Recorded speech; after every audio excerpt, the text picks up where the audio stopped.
Have you ever wanted someone, more precisely because they didn't want you? You know they're not giving you the attention you want. They take hours or days to reply. They seem interested one moment and distant the next. Maybe they've even told you, directly or indirectly, that they're not looking for a relationship. And yet, you can't stop thinking about them. You check your phone, hoping they've messaged. You replay conversations in your head. You analyze their likes, their views, their silence. And the strangest part? Someone else could be standing right in front of you, ready to give you the love and attention you've been begging for, and you barely notice them. Why? Why does the person who doesn't want us sometimes become the person we want the most?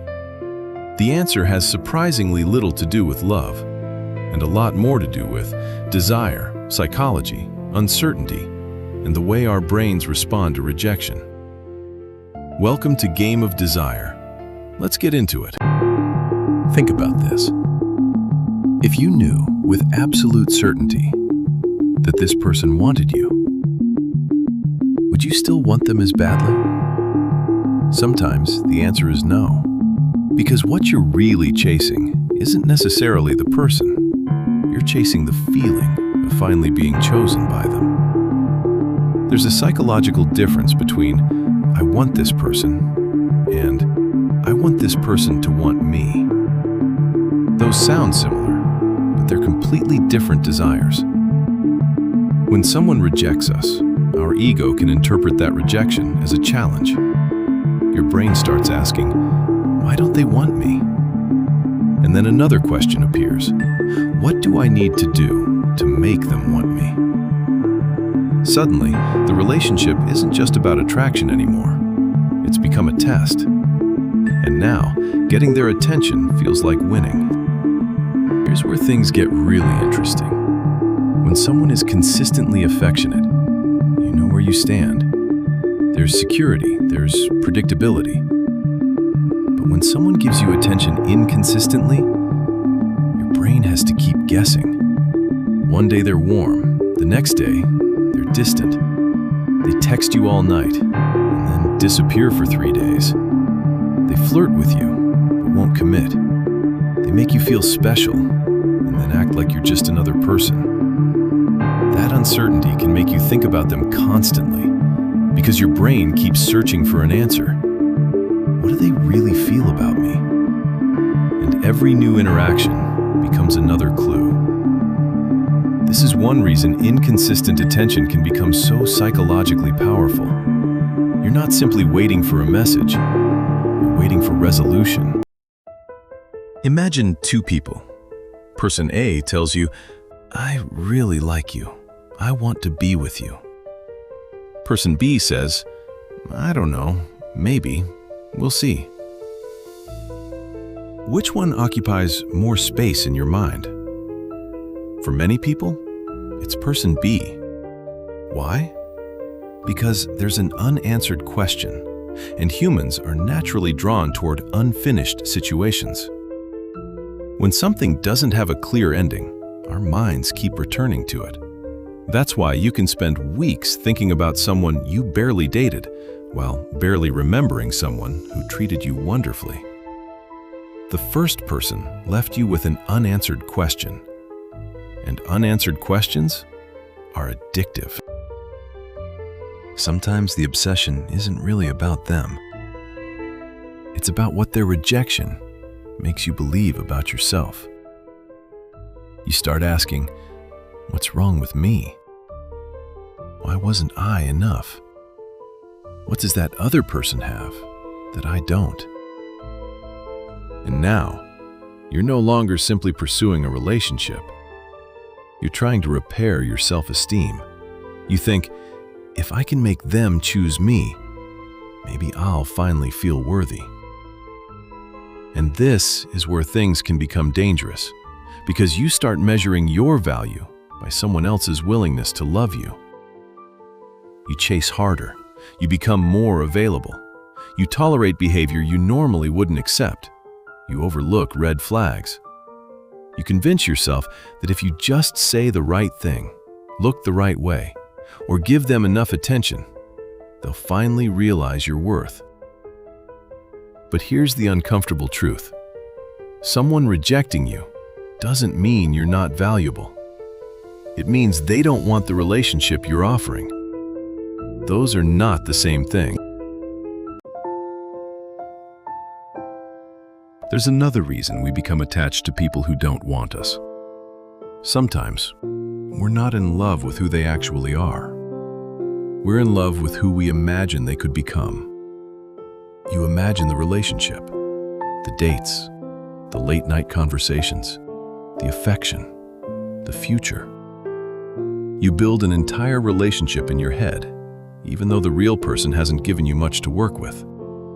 And every time they give you a tiny bit of attention, you interpret it as evidence that your imagined future might still happen. That's how potential can become more powerful than reality.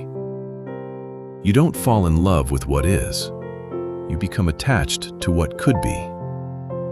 And sometimes, what could be is much harder to let go of than what actually was. This is one of the biggest traps. At first, you want them. Then you start pursuing them. Then they become distant, so you pursue harder. They pull away. You chase harder.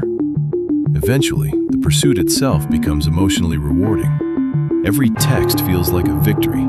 Every compliment feels like confirmation. Every small sign of interest gives you a rush. And you start confusing the intensity of the chase with the depth of the connection. But intensity isn't always intimacy.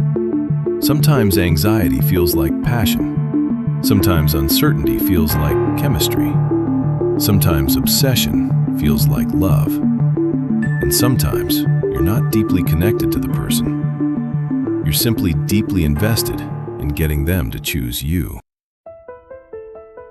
Now, let's turn the question around. Why do we sometimes lose interest in the person who actually wants us? Because their attention doesn't create the same uncertainty. You don't have to decode them. You don't have to wonder whether they like you. You don't have to chase them. They're available. And unfortunately, some people have learned to associate difficulty with value. If something is easy to obtain, they assume it isn't special. If something is difficult to obtain, they assume it must be valuable.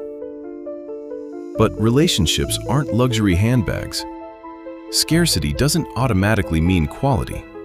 Someone being emotionally unavailable doesn't make them more compatible with you. And someone being available doesn't make them less attractive. Sometimes, healthy love simply feels less dramatic. And if you're accustomed to emotional chaos, peace can initially feel boring. Here's the question I want you to ask yourself. If this person suddenly came to you tomorrow and said, "I want you. I want a relationship with you. I'm ready." Would you still want them? Or would the excitement disappear? Because if the desire disappears once you're guaranteed their affection, you may not have been chasing the person. You may have been chasing the validation.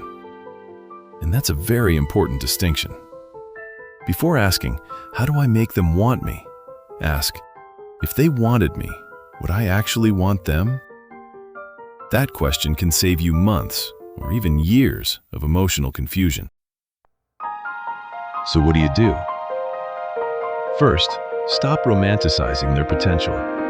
Look at their actual behavior, not what they could become, not what they said 6 months ago, not what you hope they'll eventually realize. What are they showing you right now? Second, stop using their attention as a measurement of your worth. Their rejection isn't a verdict on your value. Third, ask whether the relationship is reciprocal. Are both of you pursuing each other? Are both of you communicating? Are both of you making an effort? Because healthy attraction doesn't require one person to constantly convince the other to care. And finally, stop chasing clarity from someone who keeps giving you confusion. Sometimes the answer isn't hidden. Sometimes the answer is right there in their behavior. Here's the strange thing about desire. We often think we want the person, but sometimes what we really want is the feeling we believe that person will give us. Validation, excitement, status, closure, proof that we're desirable, proof that we're worthy. And once you understand that, you gain something much more valuable than their attention. You gain the ability to ask, do I actually want this person? Or do I simply want to be wanted by them? Because there's a huge difference. And the moment you understand that difference, you stop chasing people simply because they're difficult to get. You start choosing people who choose you too. And that's when attraction stops being a game and starts becoming a relationship. Now I want to hear from you. Have you ever wanted someone more because they didn't want you? And be honest, did you actually want them? Or did you want them to finally choose you? Tell me in the comments.